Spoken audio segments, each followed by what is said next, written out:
Welcome back to Outdoors with Larry Ray, brought to you proudly by Tennessee Wildlife Resource Agency, Barton Power Sports, Sportsman's Warehouse, and Best Care Home Services.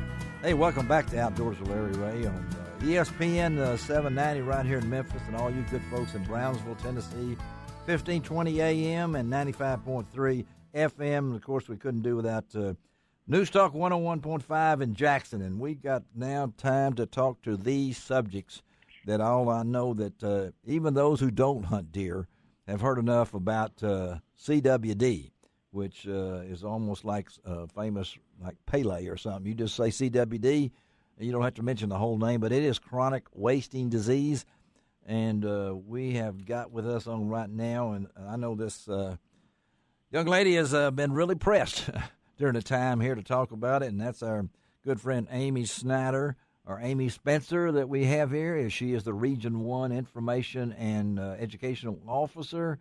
And, Amy, I know a lot of folks are going to want to know what you're going to say. So just get rolling on this thing, because so much has happened since that, what was it, a Friday night? A couple weeks ago. Yeah. It seems like yesterday. Yes, and it's changing every day. It's changing every day. So talk to us about, and I will say this, and I've told everybody else, TWRA is right on top of this. I mean, they have been, I read all 66 pages of that response plan and was just overwhelmed with the ability that we had to jump right into it. So talk about where we stand now. I mean, this is a weekend, today and tomorrow, that if you deer hunt, there's some different things going on. So tell us what we need to know. Well, first thing I want to tell everybody is the CWD zone is Fayette, Hardeman, and McNairy counties. Mm-hmm. And to date, we have now had 13 positive deer in Fayette and Hardeman County. 9 have been found in Fayette, 4 in Hardeman County. Okay. We have 4 major changes that have taken place with this new CWD management zone. And this morning, one of our second major or third major change just went into effect, and I want everybody to know about it. But I'm going to back up and start with the 4 changes. Yes, do it. With number 1. Uh-huh. The first change that went into effect the other day is that any deer killed in Fayette, Hardeman, and McNairy counties must remain in these counties. Yes. Except the meat that has been deboned, or antlers with no tissue attached, tanned hides, any hide, tanned hide or a green hide can be removed, clean teeth, and finished taxidermy products. Mm-hmm. So what I tell people is if you kill a deer in Hardeman County, you can take it to Fayette or you can take it to McNairy. The deer can stay within those 3 counties. The deer cannot leave those 3 counties. Okay. So if you hunt in Shelby or you hunt in Madison County, you can't take that whole deer carcass back to your county. You can't. Okay. So, I got you. All right. That's number 1. That's number 1. The second change is supplemental feeding is now banned in Fayette, Hardeman, and McNairy counties. That is year-round.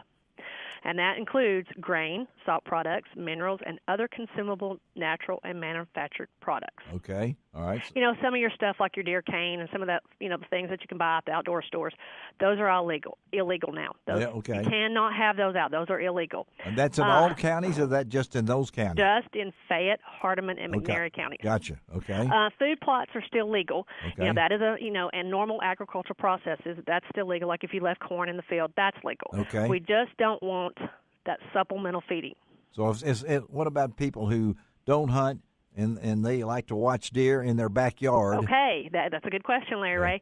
As long as the feeder, if you're feeding deer outside the back of your house, it has to be within 100 feet of any residence or placed in a manner not accessible to deer. Okay. All right. So, if you're feeding them, 50 yards behind your house or whatever, just use caution, Okay. Yeah.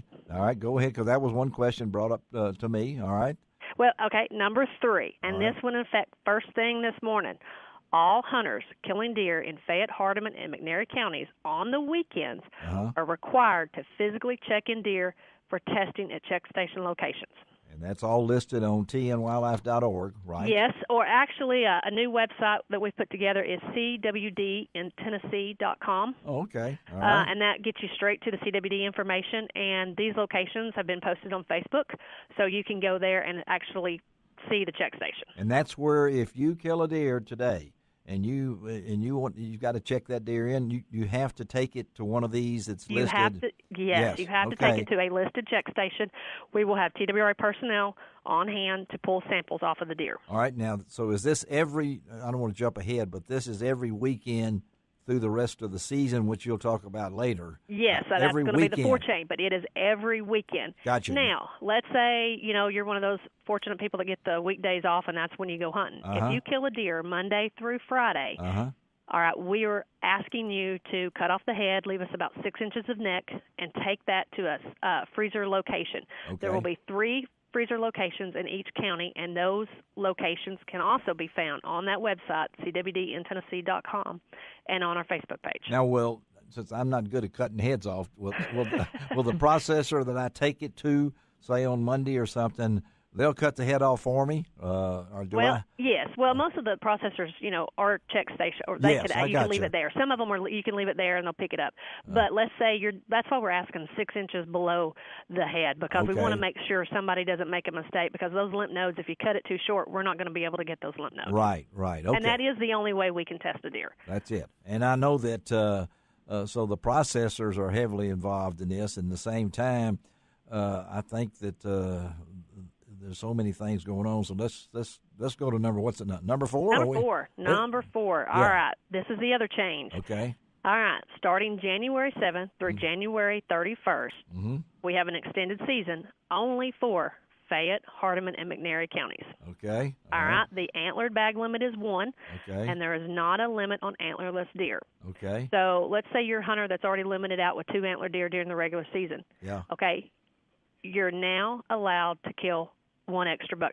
Okay. All right. And that goes in your system is still the same? You check them in, do just like you've done everything else, right? Yes. And yes. The weekends you have to go to these other places. Yes.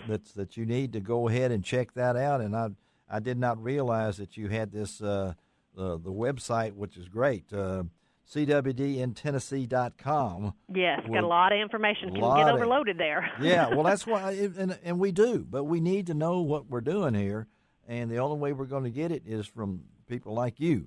And not and people have a lot of questions, and you can find the answers to a lot of your questions if you'll just go cruise that website and look at the links that we provide. And let me ask you this, because this question is brought up to me: is there a youth hunt at the end of this season? Yes. What are we doing? What are we doing about that? The youth hunt is still on. Okay.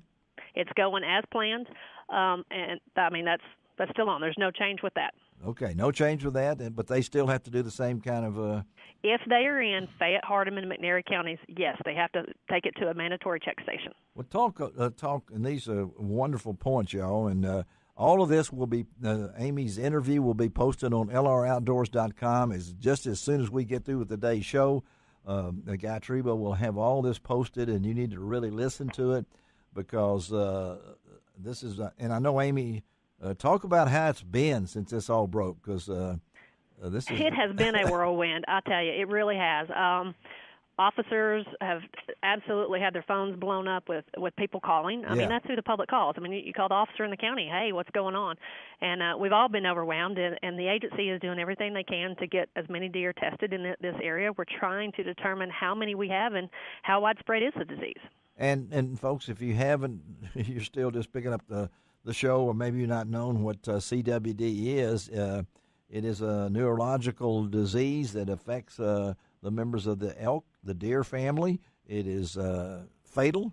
It's very contagious, but at the same time, it is not, as far as we know, it is not harmful to humans. But there is some things in there. If you do kill a deer and it has CWD, you're not going to eat that thing. Yeah, the CDC highly, recommends for you not to consume a deer that is positive with CWD. And we, we're in the business of managing deer and deer health. We're not in the business of managing human health, so we follow the CDC guidelines on that. And make sure you wear your gloves.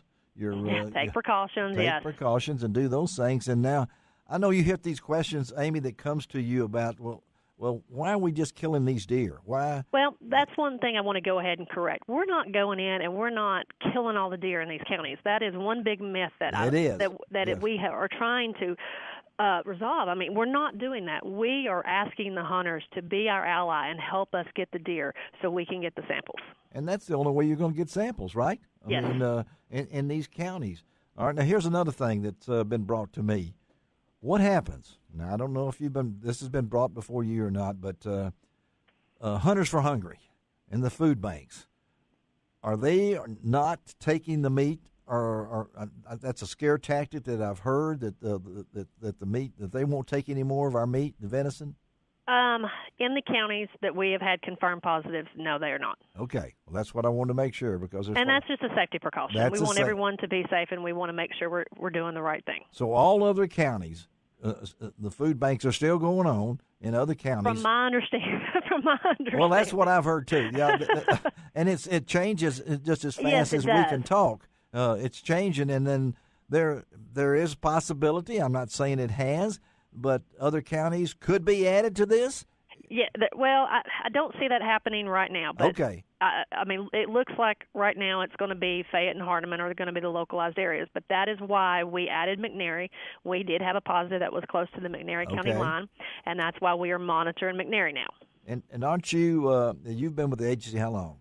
18 years. And I know 2002 we started this. Yes. Which a lot of folks said, well, it's been around since the 1960s in Colorado and Wyoming. And we had tested. We've already tested 12,282 samples to date. Yes. So I mean, it's not like we haven't been looking for it, and it has, it showed up this year. And where did it come from? Well, we're not going to point fingers at anybody. No. We don't know, and sometimes we don't have those answers. But we're not going to point fingers at anyone or anything. That's just corrected, and I can't think of anybody better than Chuck Yost, who's been on this thing.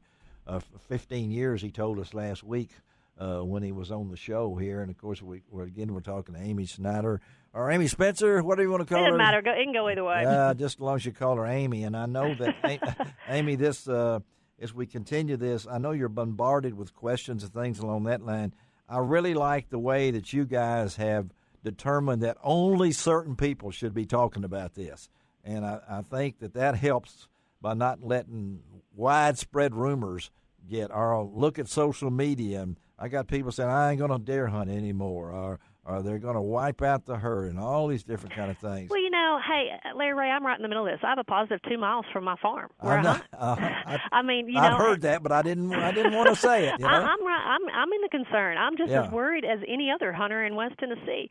But I'm still going to hunt. I'm going to be out there, and I'm going to be harvesting deer in this time, this extra season, so we can get the samples. Well, I know where you live because I hunt in Hardeman County too, right off of Vildo Road, and I'm worried too, but I'm going to be there when it happens. But I've never heard it. I've been doing this a long time, Amy, and I've never, we've always heard these stories and things along that line from other. It's not going to happen here, but then Mississippi, right there in Marshall County, a lot of my friends hunt in Marshall County. And you look at Arkansas, where I'm from, Missouri, and you got Virginia, so we're surrounded. Yes, we are. But it's not like we just discovered this overnight. And that's and it's not. And, one thing I want to bring up, only one of the deer of the 13 positives was a roadkill. The other 12 were normal deer walking around that no one is suspected to be sick. I was going to ask you that. You beat me to it because I was wondering. Only one was a roadkill. Now, was he sick and got, hit by a car, or was it just bad luck and he got hit by a car? Yeah. That we don't know, but 12 deer were healthy deer walking around that no one suspected of being sick.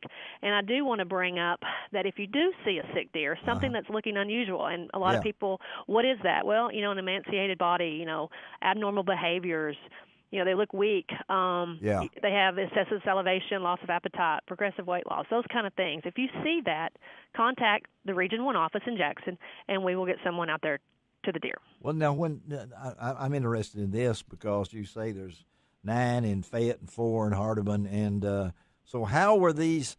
Did a hunter turn these in, or did a process? How did we find out that they were CWD? From my understanding, the majority of these have come from hunters bringing them into the check stations when we were working check station locations on opening weekend, on the weekends. And then the roadkill, was picked up by our deer biologist when he was picking up samples, yes. And it just happened to be a CWD. Maybe that's why it was hit more likely. Are we finding these in does more than... actually, you're going to see this. This is the bad news, everyone. You're going to see this in your older bucks.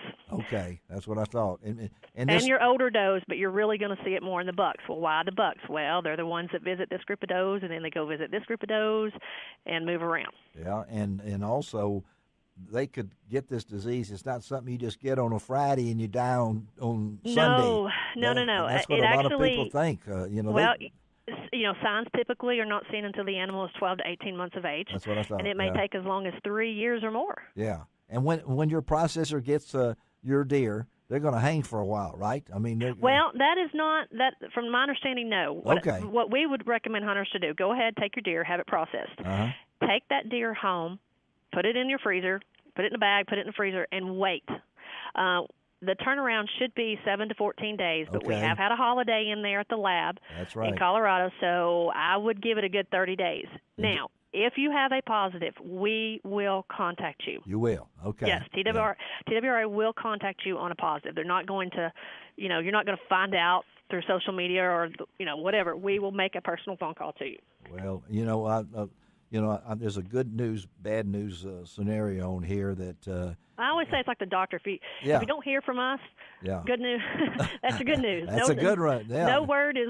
Yeah, and all of a sudden, if you hear from you in the afternoon, that's not good news like that. But Amy, thank you. Hey, one other thing I want to bring up. Anything you want to bring up, girl, you do it right here. Yeah, let me go ahead and get this out there.